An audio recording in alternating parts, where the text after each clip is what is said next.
Hello friends, हमारे इस legal bulletin के दूसरे वीडियो में आप सभी लोगों का स्वागत है एक बार फिर से। दोस्तों, हमारे देश में औरतों की सुरक्षा को लेकर, औरतों की, लड़कियों की सुरक्षा को लेकर हमेशा एक मुद्दा एक ये जो है उठता रहता है। बार-बार इस पर बहस होती रहती है कि हमारे देश में जो औरतों के खिलाफ होने वाले अपराध हैं, इनको हम कैसे रोकें? इनके ऊपर कैसे पूरी तरीके से हम कंट्रोल कर सकते हैं? तो इसी प्रश्न के इसी प्रश्न की रोशनी में हमेशा ये बात उठती रहती है कि हमारे देश में महिलाओं को लेकर जो सेंसिटिविटी है, वो कैसी है और महिलाओं के खिलाफ अपराध रोकने के लिए, रोकथाम के लिए कौन-कौन से स्टेप्स जो हैं, वो गवर्नमेंट को और हमारी सोसाइटी को उठाने चाहिए। लिहाज़ा एक बार मुद्दा सुप्रीम कोर्ट तक पहुँच गया है और इस बार इस मुद्दे को लेकर सुप्रीम कोर्ट में क्या-क्या बातें हुई हैं, मैं एक बार आपको फिर से बताऊँगा स्टेप बाय स्टेप आसान भाषा में। हम लीगल टर्म्स को यूज़ करने से थोड़ा बचेंगे, आसान भाषा का इस्तेमाल करेंगे ताकि सभी लोग समझ सकें कि सुप्रीम कोर्ट में ये मुद्दा एक बार फिर पहुँचा है तो यहाँ पर सुप्रीम कोर्ट में क्या हुआ है। दोस्तों, सुप्रीम कोर्ट में पिटीशन फाइल करी गई है और इस पिटीशन को फाइल जो की है, जो पिटिशनर्स हैं वो इस बार supreme court women lawyers association है। ये एक एसोसिएशन है, सुप्रीम कोर्ट की जो महिला वकील हैं उनकी बनी हुई एक संस्था है। ये पिटिशनर हैं इस बार, इन्होंने एक पिटिशन फाइल करी है और ये पीआईएल है, यानी कि पब्लिक इंटरेस्ट लिटिगेशन है ये। और पार्टी इसमें बनाया है यूनियन ऑफ इंडिया को, भारत की सरकार को, और उससे कुछ डिमांड करी गई हैं इन पिटिशनर्स के थ्रू। अच्छा दोस्तों, अब यहाँ पर जो कोरम है, जो सुप्रीम कोर्ट के जो जज हैं जो इसको सुनेंगे, वो 2 जजेस हैं। एक है ऑनरेबल मिस्टर जस्टिस सूर्यकांत जी और दूसरे हैं ऑनरेबल मिस्टर जस्टिस उज्जवल भुवन। ये 2 जजेस हैं। दोस्तों, ये पिटीशन फाइल करी गई है, इसमें काफ़ी वकील जो हैं उनकी टीम है पिटिशनर्स की तरफ से, और इसमें कुछ डिमांड करी गई हैं, कुछ माँगे उठाई गई हैं वुमेन सेफ्टी को लेकर, महिलाओं की सुरक्षा को लेकर कुछ कदम उठाने की बात कही गई है भारत की सरकार से, और इसको pan India guidelines for women safety के नाम से ये पिटीशन, मतलब इसमें ये बात उठाई गई है कि एक पूरी भारत में एक समान महिलाओं की सुरक्षा के लिए कुछ कदम, ज़रूरी कदम कुछ उठाए जाएँ। अब इस पिटीशन में डिमांड क्या-क्या की गई हैं, ये मैं आपको पॉइंट टू पॉइंट करके बताऊँगा इस संस्था की तरफ से। दोस्तों, इसमें पहली जो डिमांड उठाई गई है, वो ये उठाई गई है कि जितने भी ऑनलाइन प्लेटफ़ॉर्म पर जो पॉर्न अवेलेबल रहता है, इस पर कंप्लीट बैन लगाया जाए और जो अश्लील सामग्री ओटीटी वगैरह पर जो दिखाई जाती है, उस पर भी एक बैन लगे, क्योंकि ये पोर्नोग्राफ़ी ये इतनी गंदी और इतनी वाहियात चीज़ है। ये मैं अपने शब्द बोल रहा हूँ, पिटीशन में तो इसके लिए इसके बैन की बात करी गई है, पोर्नोग्राफ़ी की जो अवेलेबल है इंटरनेट वगैरह पर, उस पर कंप्लीट बैन लगे। और ये बात बिल्कुल सही है, डिमांड बिल्कुल जायज़ है ये उठाना, क्योंकि पोर्नोग्राफ़ी इतनी खतरनाक और इतनी गंदी, इतनी वाहियात चीज़ है कि ये देखने वाले के दिमाग को पूरी तरीके से अपाहिज कर देती है। पॉर्न एडिक्ट बना देती है और फिर इंसान जो है इसी फैंटेसी में जीता रहता है, जिस तरीके की पॉर्न को वो देख रहा है। तो ये कहीं न कहीं सेक्सुअल ऑफेंसेस को बहुत बढ़ावा देती है, ये पोर्नोग्राफ़ी है। तो ये पहली डिमांड इसमें उठाई गई है कि भई इसको पूरी तरीके से आप बैन कर दें।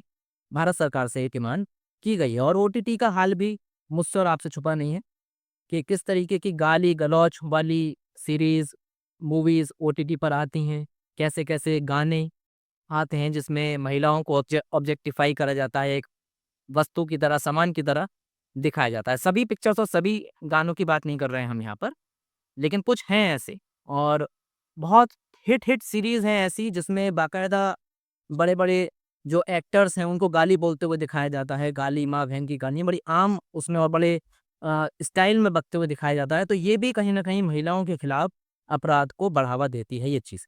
तो ये इसमें एक डिमांड उठाई गई है, एक माँग करी गई है कि भई पोर्नोग्राफ़ी को पूरी तरीके से बैन करा जाए।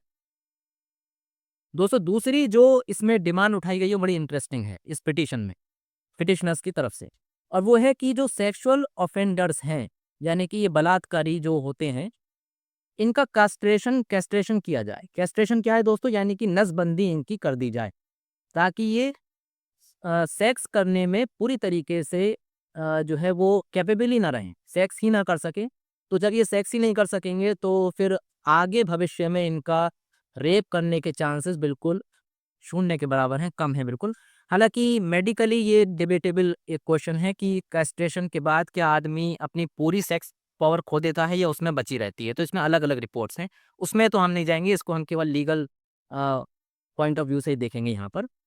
तो दोस्तों इसमें पिटीशन में ये बात कही गई कि कुछ देश हैं ऐसे जहाँ पर कैस्ट्रेशन होता है, यानी कि जो रेपिस्ट होते हैं, सज़ा के तौर पर उनकी नसबंदी कर दी जाती है ताकि वो अपनी सेक्सुअल पावर्स को कम कर दें। 2 तरह की कैस्ट्रेशन होती है, मैं आपको बता दूँ। एक सर्जिकल होती है जिसमें जो आदमी के जो सेक्स ऑर्गन होते हैं, उसको रिमूव कर दिया जाता है, टेस्टिकल्स वगैरह को।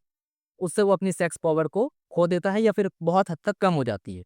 और दूसरी होती है आपकी केमिकल कैस्ट्रेशन। उसमें कुछ दवाइयाँ वगैरह कुछ ऐसी चीज़ें दी जाती हैं बॉडी के अंदर, जिससे केमिकली जो हार्मोन्स बनते हैं जो सेक्स को बढ़ावा देते हैं, वो बहुत कम हो जाते हैं, लो हो जाते हैं। तो उससे भी जो आदमी होता है वो सेक्स की अपनी पावर को खो देता है या फिर बहुत हद तक कम हो जाती है।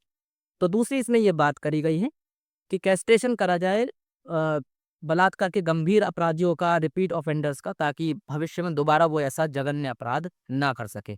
और यहाँ पर एएनआई की रिपोर्ट के अकॉर्डिंग मैं आपको बता रहा हूँ ये, कि जो पिटिशनर्स हैं उन्होंने ये कहा कि केमिकल कैस्ट्रेशन जो होता है वो बहुत सारी कंट्रीज़ में है, जैसे कि रशिया, पोलैंड, साउथ कोरिया और पाकिस्तान भी है, इंडोनेशिया, टर्की और यूएस के भी कुछ स्टेट्स हैं जहाँ पर केमिकल कैस्ट्रेशन करा जाता है बलात्कारियों का। हालाँकि दोस्तों इस पर मुझे नहीं लगता कि ये हमारे कानून का हिस्सा बन पाएगा कैस्ट्रेशन, केमिकल कैस्ट्रेशन, क्योंकि इसको एक तरीके से बार्बरिक टाइप ऑफ पनिशमेंट माना जाता है। यानी कि ये एक मानवता के खिलाफ एक सज़ा मानी जाती है और हमारे भारत के संविधान की अगर हम बात करें, तो 2 आर्टिकल ऐसे हैं जो रुकावट बनेंगे और जिनकी वजह से ये वाली इस प्रकार की सज़ा हमारे क्रिमिनल पीनल कोड का जो हमारी आपराधिक विधि है उसका शायद हिस्सा ना बन सकें। आर्टिकल 14 और आर्टिकल 21 जो है वो फंडामेंटल राइट्स में है, ये दोनों आर्टिकल, क्योंकि पार्ट 3 में है, तो इनकी होते हुए इस तरह की सज़ा हमारे न्याय व्यवस्था का हिस्सा बनेगी, ये बहुत ही मुश्किल बात लगती है। दोस्तों तीसरी डिमांड जो इस पिटीशन में की गई है वो है नेशनल सेक्स ऑफेंडर्स रजिस्ट्री बनाई जाए। दोस्तों ये क्या रजिस्ट्री है? दोस्तों इसको लेकर ये बात हुई है कि एक ऑनलाइन प्लेटफॉर्म बनाया जाए जहां पर जो सेक्स रिपीट ऑफेंडर्स हैं, यानी कि जो सेक्स यानी कि बलात्कार वगैरह के जो ये बार-बार के आदतन अपराधी होते हैं, इनका एक पूरा डेटाबेस तैयार किया जाए, ऑनलाइन उसको डाला जाए और वो हर नागरिक की पहुँच में हो, ताकि महिलाएँ उस डेटाबेस को डे टू डे पर चेक कर सकें, रोज़मर्रा की ज़िंदगी में चेक कर सकें और देख सकें कि कौन-कौन से व्यक्ति जो हैं वो रिपीट ऑफेंडर्स की कैटेगरी में डाले गए हैं। अभी भी आज का वैसे आज के टाइम पर भी ये डेटाबेस होता है, लेकिन अभी का जो स्थिति है वो ये है कि ये डेटाबेस अभी केवल जो सिक्योरिटी एजेंसीज़ होती हैं, पुलिस, सीबीआई वगैरह, केवल उनकी उनकी पहुँच में है।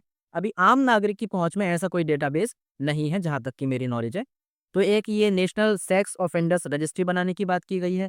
अगला पॉइंट इसमें उठाया गया है कि जेंडर सेंसिटिविटी क्लासेस हों स्कूल्स, कॉलेजेस, यूनिवर्सिटीज़ में, जहाँ पर बीच-बीच में जो है वो एक वर्कशॉप भी ऑर्गेनाइज करी जाए, जहाँ पर जो साइकियाट्रिस्ट हैं वो भी आएँ और स्टूडेंट्स को, जो बॉयज़ हैं, गर्ल्स हैं, यानी कि मेल और फीमेल स्टूडेंट्स हैं, उनके साथ अपने बीच-बीच में काउंसलिंग करें, जिसमें स्टूडेंट्स को ये बताया जाए कि एक-दूसरे की बॉडी में जो बायोलॉजिकल चेंजेज़ आते हैं, वो कैसे आते हैं और उसकी क्या एक वैल्यू है हमारी ह्यूमन सोसाइटी में। ताकि ये जो एक तरह की सेक्स एजुकेशन है, अगर ये दी जाएगी स्टूडेंट्स को, खास तौर से मेल स्टूडेंट्स को, तो इससे कहीं न कहीं जो सेक्स को लेकर एक सेक्स टैबू माना जाता है हमारी सोसाइटी में, तो वो एक जो सोच है उसमें कमी आएगी और कहीं न कहीं इससे बलात्कार की जो घटनाएँ बढ़ी हुई हैं, उन पर कहीं न कहीं रोक लगेगी। एक ये डिमांड करी गई है और एक डिमांड करी गई है यहाँ पर कि जो सीसीटीवी लगाए जाएँ वर्क प्लेस पर और ऑर्गेनाइजेशंस को पूरी तरीके से सीसीटीवी एक्टिव किया जाए, ताकि हर चीज़ जो भी है, जैसे मान लीजिए किसी वर्क प्लेस पर सीसीटीवी अगर पूरी तरीके से लगे रहेंगे तो वहाँ पर जो बिहेवियर है मेल एम्प्लॉइज़ का, फीमेल एम्प्लॉइज़ का, वो पूरी तरीके से अंडर सर्विलेंस रहेगा। तो ऐसे में आदमियों की फिर हिम्मत नहीं पड़ेगी कि वो सेक्सुअल हैरेसमेंट के एक्टिविटी में इन्वॉल्व हो सकें। तो ये डिमांड की गई है और एक डिमांड जो की गई है एएनआई की रिपोर्ट के अकॉर्डिंग, वो की गई है कि जेंडर सेंसिटाइजेशन कमेटी बनाई जाए। ये एक कमेटी होती है जो लोगों को अवेयर करती है, वो उस जगह पर काम करने वाले या रहने वाले लोगों को अवेयर करती है कि किस तरह से महिलाओं को हमें इज़्ज़त, सम्मान देना चाहिए और महिलाओं का ऑब्जेक्टिफिकेशन हमें रोकना चाहिए। अपनी मानसिक स्थिति हमें महिलाओं के प्रति कैसी रखनी चाहिए और महिलाओं के खिलाफ होने वाले अपराधों को भी ये कमेटी जागरूक करती है लोगों को। तो ये दोस्तों कुछ डिमांड की गई हैं इस पिटीशन में और भारत सरकार से इन डिमांड्स को पूरी करने की जो है उम्मीद करी गई है इस पिटीशन में। दोस्तों सुप्रीम कोर्ट ने इस पिटीशन पर सुनवाई की थी 16 दिसंबर को, ये वाली जो 16 दिसंबर अभी बीती है। और ये इत्तेफाकी हम इसको कह सकते हैं कि 16 दिसंबर वही तारीख है दोस्तों, जिस तारीख को सन 2012 में निर्भया गैंग रेप का एक बहुत ही विभत्स, बहुत ही वहशियाना अपराध इन इन लड़कों ने किया था। निर्भया नाम दिया गया था उस लड़की को जिसके खिलाफ दिल्ली में चलती बस में गैंग रेप किया था। हालाँकि बाद में एक नाबालिग को फांसी नहीं हो पाई थी और एक आरोपी ने जेल के अंदर ही आत्महत्या कर ली थी और बाकी 4 जो आरोपी थे उनको सजाए मौत दे दी गई थी, फांसी के फंदे पे लटका दिया गया था। तो 16 दिसंबर ही दोस्तों वो तारीख थी और 16 दिसंबर को ही इस वाली 16 दिसंबर को ही सुप्रीम कोर्ट ने इस पिटीशन पर सुनवाई की और ये पिटीशन भी महिलाओं के अधिकारों को लेकर है। दोस्तों सुप्रीम कोर्ट ने इसमें नोटिस इश्यू कर दिया है अ, होम मिनिस्ट्री को और गवर्नमेंट को और 27 जनवरी सन 2025 तक इस पर सरकार को जवाब देना है। अब दोस्तों ये देखना है कि आगे इस केस की सुनवाई जब तारीख पड़ेगी, तो उस पर केंद्र सरकार क्या जवाब देती है और सुप्रीम कोर्ट में आगे इस केस में क्या होता है। इस केस की भी जो भी तारीखें पड़ती रहेंगी, मैं आप लोगों को अपडेट करता रहूँगा और आप लोगों को लीगल अवेयरनेस और लीगल बुलेटिन्स के तौर पर मैं वीडियोज़ आप लोगों के लिए लाता रहूँगा। वीडियो के साथ जुड़े रहने के लिए आप लोगों का बहुत-बहुत शुक्रिया। वीडियो देखने के लिए आप सभी लोगों का बहुत-बहुत शुक्रिया। Thank you so